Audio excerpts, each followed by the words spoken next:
नमस्कार दोस्तों, स्वागत है आपका मेरे चैनल पर। गुरुवार को बृहस्पति देव की पूजा करने से धन, विद्या, मान सम्मान, प्रतिष्ठा और कई अन्य मनोवांछित फल की प्राप्ति होती है। धार्मिक ग्रंथों के अनुसार गुरुवार को भगवान बृहस्पति की पूजा का विधान है। गुरुवार के दिन व्रत और कथा सुनने से घर परिवार में सुख और समृद्धि का वास बना रहता है। बोलिए बृहस्पति देव भगवान की जय। गुरुवार व्रत कथा। प्राचीन काल की बात है, किसी राज्य में एक बड़ा प्रतापी और दानी राजा राज करता था। वह हर गुरुवार को व्रत रखकर दीन दुखियों की मदद करके पुण्य प्राप्त करता था, परंतु ये बात उसकी रानी को अच्छी नहीं लगती थी। वह ना तो व्रत करती थी और ना ही दान पुण्य में विश्वास रखती थी। इतना ही नहीं, वह राजा को भी ऐसा करने से मना करती थी। एक समय की बात है, राजा शिकार खेलने के लिए वन में गए। घर पर रानी और दासी थी। उसी समय गुरु बृहस्पति देव साधु का रूप धारण कर राजा के दरवाजे पर भिक्षा मांगने आए। साधु ने जब रानी से भिक्षा मांगी तो वह कहने लगी, हे साधु महाराज, मैं इस दान और पुण्य से तंग आ गई हूँ। आप कोई ऐसा उपाय बताएं जिससे कि ये सारा धन नष्ट हो जाए और मैं आराम से रह सकूं। इतना सुनकर बृहस्पति देव ने कहा, हे देवी, तुम बड़ी विचित्र हो। संतान और धन से कोई दुखी होता है क्या? अगर धन अधिक है तो इसे शुभ कार्यों में लगाओ। कुंवारी कन्या का विवाह कराओ, विद्यालय और बाग बगीचे का निर्माण कराओ, जिससे तुम्हारे दोनों लोग सुधरेंगे। परंतु साधु की इन बातों से रानी खुश नहीं हुई और उसने कहा कि मुझे ऐसे धन की आवश्यकता नहीं है जिसे मैं दान में दूं और जिसे संभालने में मेरा सारा समय नष्ट हो जाए। तब साधु ने कहा, अगर तुम्हारी ऐसी इच्छा है तो मैं तुम्हें जैसा बताता हूँ तुम वैसा ही करना। गुरुवार के दिन तुम घर को गोबर से लीपना, अपने बालों को पीली मिट्टी से धोना, राजा से हजामत बनाने को कहना, भोजन में मांस मदिरा का प्रयोग करना, कपड़े धोबी के यहाँ धुलने देना। इस प्रकार 7 बृहस्पतिवार करने से तुम्हारा सारा धन नष्ट हो जाएगा। इतना कहकर साधु के रूप में बृहस्पति देव अंतर ध्यान हो गए। साधु के अनुसार कही बातों को पूरा करते हुए रानी को केवल 3 बृहस्पतिवार ही बीते थे। उसकी समस्त धन संपत्ति नष्ट हो गई। भोजन के लिए राजा का परिवार तरसने लगा। तब एक दिन राजा ने रानी से कहा, हे रानी, तुम यहीं पर रहो, मैं दूसरे देश को जाता हूँ, क्योंकि वहाँ पर मुझे कोई नहीं जानता। यहाँ पर मुझे सभी लोग जानते हैं, इसलिए मैं वहाँ कोई छोटा कार्य करके अपना गुजर बसर कर लूँगा। ऐसा कहकर राजा दूसरे देश चला गया। वहाँ वह जंगल से लकड़ी काट कर लाता और शहर में बेचता। इस तरह वह अपना जीवन व्यतीत करने लगा।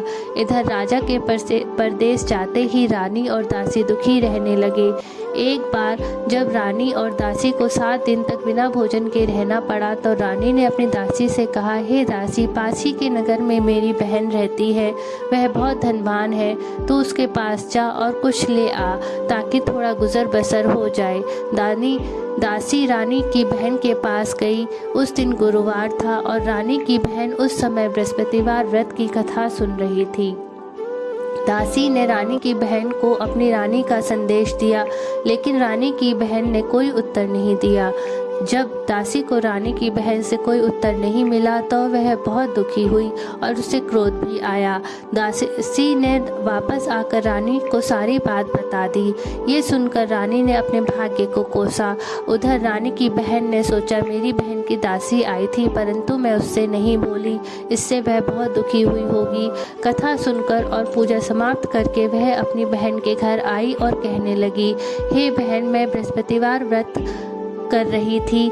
तुम्हारी दासी मेरे घर आई थी, परंतु जब तक कथा होती है तब तक ना उठते हैं ना ही बोलते हैं, इसलिए मैं नहीं बोली। बताओ दासी क्यों आई थी? रानी बोली, बहन, तुमसे क्या छिपाऊं, हमारे घर में खाने तक को अनाज नहीं है। ऐसा कहते कहते रानी की आंखें भर आईं। उसने दासी समेत पिछले 7 दिनों की भूखी रहने की पूरी बात अपनी बहन को बता दी। रानी की बहन बोली, देखो बहन, भगवान बृहस्पति देव सबकी मनोकामना को पूर्ण करते कहते हैं, देखो शायद तुम्हारे घर में ही अनाज रखा हो। पहले तो रानी को विश्वास नहीं हुआ, पर बहन के आग्रह करने पर उसने अपनी दासी को अंदर भेजा तो उसमें सचमुच अनाज से भरा एक बड़ा घड़ा मिल गया। ये देखकर रानी बहुत हैरान हुई। दासी रानी से कहने लगी, हे रानी, जब हमको भोजन नहीं मिलता तो हम व्रत ही तो करते हैं, इसलिए क्यों ना इनसे व्रत और कथा की विधि पूछ ली जाए ताकि हम भी व्रत कर सके। तब रानी ने अपनी बहन से बृहस्पतिवार व्रत के बारे में पूछा। उसकी बहन ने बताया, बृहस्पतिवार के दिन चने की दाल और मुनक्का केले की जड़ में अर्पित करें तथा दीपक जलाएं, व्रत कथा सुने और पीला भोजन ही करें। इससे बृहस्पति देव और विष्णु भगवान प्रसन्न होते हैं। व्रत और पूजा की विधि बताकर रानी की बहन अपने घर को लौट गई। 7 दिन के बाद जब गुरुवार आया तो रानी और दासी ने व्रत रखा। वह गुड़साल में जाकर चना और गुड़ ले आई, फिर उससे केले की जड़ तथा विष्णु भगवान की पूजा की। अब पीला भोजन की चिंता को लेकर दोनों बहुत दुखी हुई, क्योंकि उन्होंने व्रत रखा था, इसीलिए बृहस्पति देव उनसे बहुत प्रसन्न थे। वह एक साधारण व्यक्ति का रूप धारण कर 2 थालों में पीला भोजन दे गए। भोजन पाकर दासी प्रसन्न हुई और फिर रानी के साथ मिलकर भोजन ग्रहण किया। उसके बाद वह सभी गुरुवार को व्रत और पूजा करने लगी। बृहस्पति देव की कृपा से उनके पास फिर से धन और संपत्ति आ गई, परंतु रानी फिर पहले की तरह आलस्य करने लगी। तब दासी बोली, देखो रानी, तुम पहले भी इस प्रकार आलस्य करती थी, तुम्हें धन रखने में कष्ट होता था, इस कारण सभी धन नष्ट हो गया, और अब जब बृहस्पति देव की कृपा से धन मिला है तो तुम फिर से आलस्य करने लगी हो। रानी को समझाते हुए दासी ने कहा, बड़ी मुसीबतों के बाद हमने ये धन पाया है, इसलिए हमें दान पुण्य करना चाहिए, भूखों को भोजन कराना चाहिए, धन को शुभ कार्यों में खर्च करना चाहिए। इससे तुम्हारे कुल का यश बढ़ेगा, स्वर्ग की प्राप्ति होगी और पितृ प्रसन्न होंगे। दासी की बात मानकर रानी अपना धन शुभ कार्यों में खर्च करने लगी। इससे पूरे नगर में उसका यश बढ़ने लगा। बोलिए बृहस्पति देव भगवान की जय।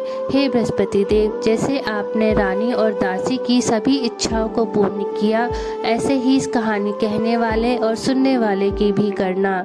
बोलिए लक्ष्मी नारायण भगवान की जय।